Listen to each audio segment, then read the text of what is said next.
Good morning class 9th। हम लोग कर रहे थे आपका कविता नंबर 8 जो है ग्रामश्री, जिसे लिखा है सुमित्रा नंदन पंत जी ने। मैंने कल आपको इनका जीवन परिचय बता दिया था यहाँ तक। आज देखिए कि ग्रामश्री में सुमित्रा नंदन पंत जी ने क्या बताया है। ग्रामश्री कविता में पंत ने गांव की प्राकृतिक सुषमा और समृद्धि का मनोहारी वर्णन किया है। खेतों में दूर दूर तक फैली लहलहाती फसलें, फल फूल से लदे पेड़ों की डालियां और गंगा की सुंदर रेती कवि को रोमांचित करती है। उसी रोमांच की अभिव्यक्ति है ये कविता। पंत जी ने जो अपनी ग्रामश्री कविता लिखी है उसमें प्रकृति की सुंदरता, जो नेचर हमारा खूबसूरत है, उसके बारे में बताया है। कहा है कि खेतों में लहलहाती फसलें दूर तलक देखने में कितनी सुंदर लगती है।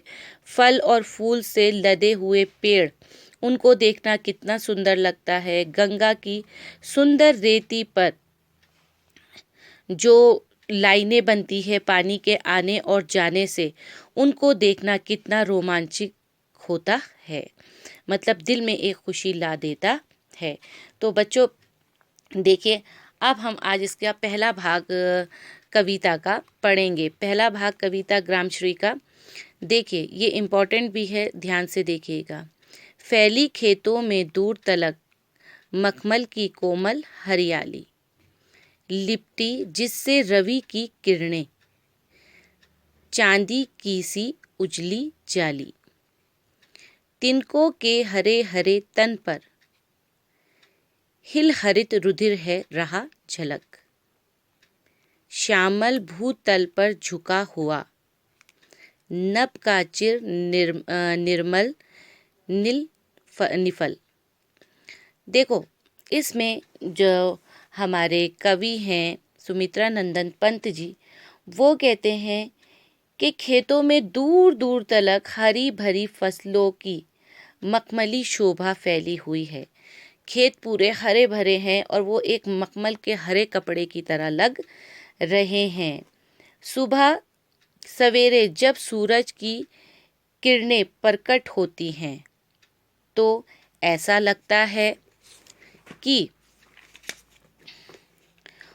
उन पर चांदी जैसी उजली जाली सी लिपट गई है।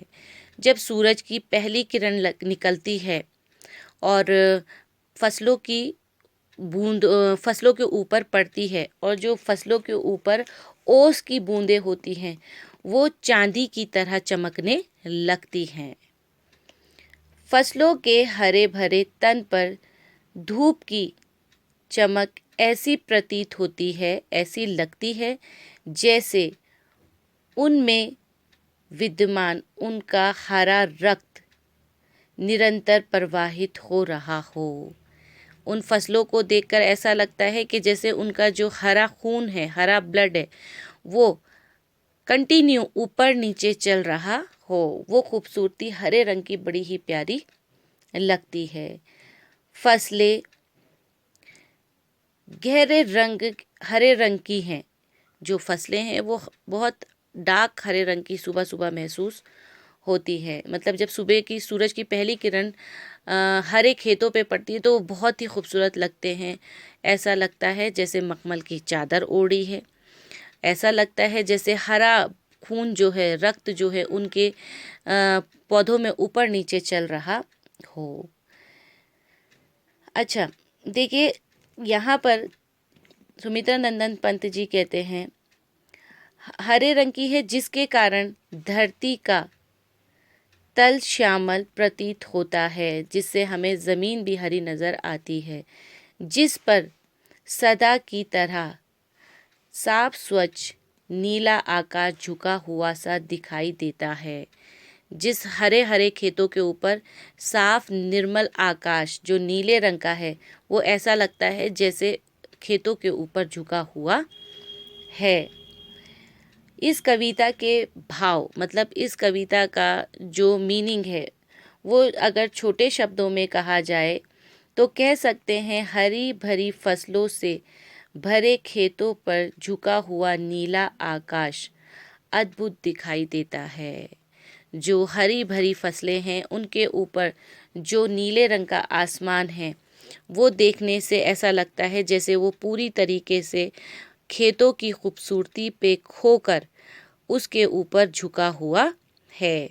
तो आज आपका यही रखेंगे बच्चों, इसको मेहरबानी आप लोग अच्छे से रीडिंग करेंगे। तब तक घर पे रहिए, सेफ रहिए, तब तक के लिए खुदा हाफिज़।